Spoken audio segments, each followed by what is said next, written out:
En novembre 2015, l'École supérieure des affaires de Beyrouth proposait un séminaire d'introduction à la géopolitique. La première promotion des étudiants du BBA participait à ces 3 jours de réflexion sur un monde complexe. J'ai opté pour une présentation de 3 zones géographiques, chacune éclairée par une clé de compréhension différente. Ceci dans l'objectif d'une meilleure mise en lumière de l'enjeu choisi. C'est de cette manière que nous avons étudié les États-Unis, la Chine et l'Union européenne. Éclairés selon 3 prismes, la puissance militaire, la démographie et la politique de l'énergie. Les présentations se voulaient dynamiques. Nous avons pu observer des cartes comprenant les enjeux géostratégiques, des vidéos, mais aussi des articles de spécialistes ou de décideurs politiques. Les autres outils au service de nos analyses étaient des ressources statistiques sous forme de tableaux ou encore graphiques. Un agrégateur de données mondial nous permettait de trouver et discuter ces données en direct. L'étude de l'Union européenne sous l'angle énergétique a permis d'interroger l'évolution des niveaux de consommation et de production de la zone, pour comprendre un problème politique autant qu'économique, la dépendance énergétique. Examiner cet enjeu au regard de la COP21 se tenant à Paris 3 semaines plus tard était primordial.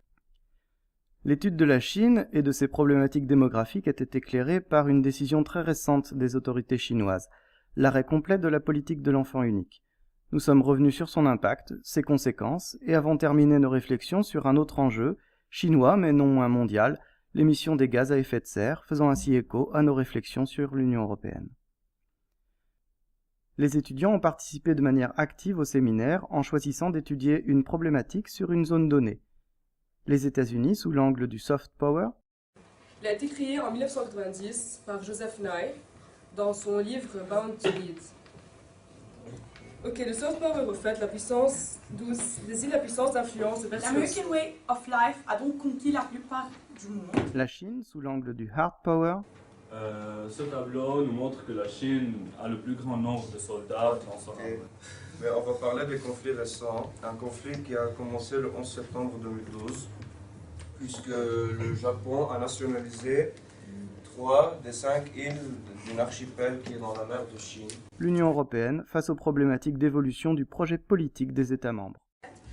Son objectif principal, c'était de soutenir économiquement l'Europe, mais aussi de ne pas amener à une guerre en intégrant les différents Les critères d'adhésion, il y a plusieurs critères. On va commencer par le premier, critère de convergence. Ne soyez pas perdus par le mot convergence, ça signifie tout simplement critère économique. D'autres ont choisi de mettre en lumière un type nouveau d'énergie et d'interroger ses conséquences stratégiques.